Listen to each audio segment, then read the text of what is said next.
یہ سارے کے سارے جو فرقے ہیں، ان سارے فرقوں کا مسئلہ کیا ہے؟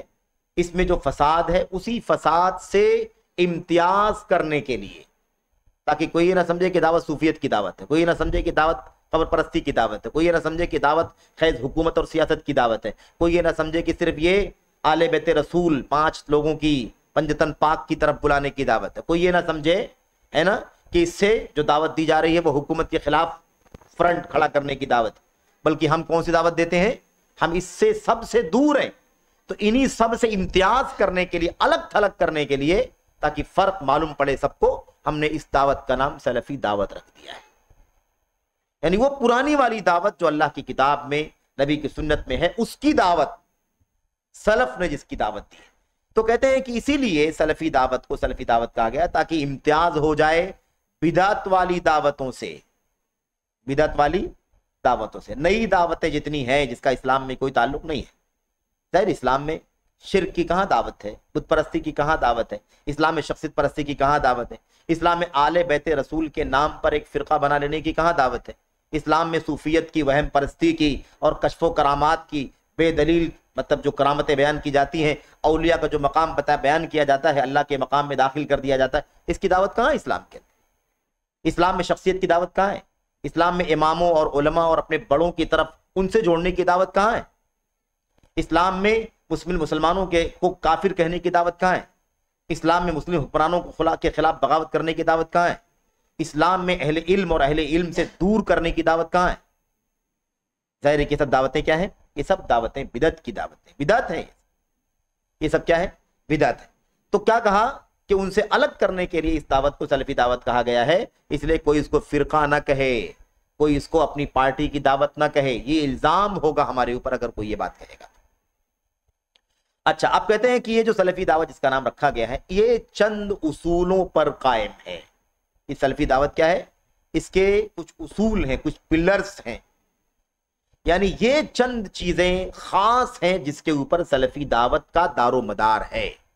یہ ایک دم بنیادی چیزیں ہیں سلفی دعوت کی، ایک دم بنیادی چیز۔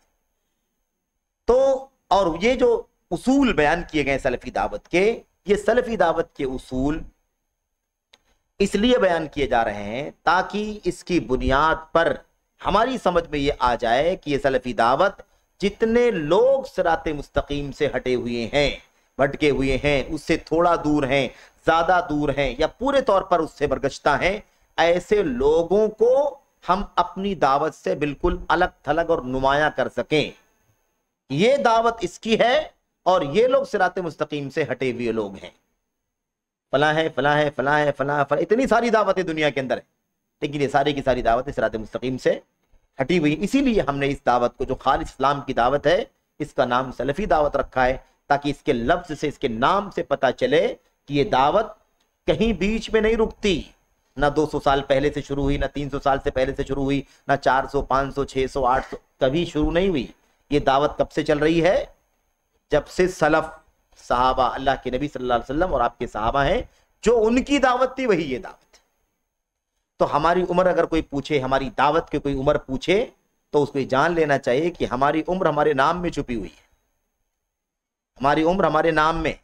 مجھے یاد پڑتا ہے کہ شیخ محمد بن رمضان حاجری حافظ اللہ، جو ابھی اس وقت الحمدللہ بڑے علماء میں سے ہیں، سلفیت کے علمبرداروں میں سے ہیں، اور اس کے مطلب جری اور بے باک علماء میں سے ہیں، ان سے کسی نے پوچھا کہ تمہارا عقیدہ کیا ہے، تمہارا منہج کیا ہے؟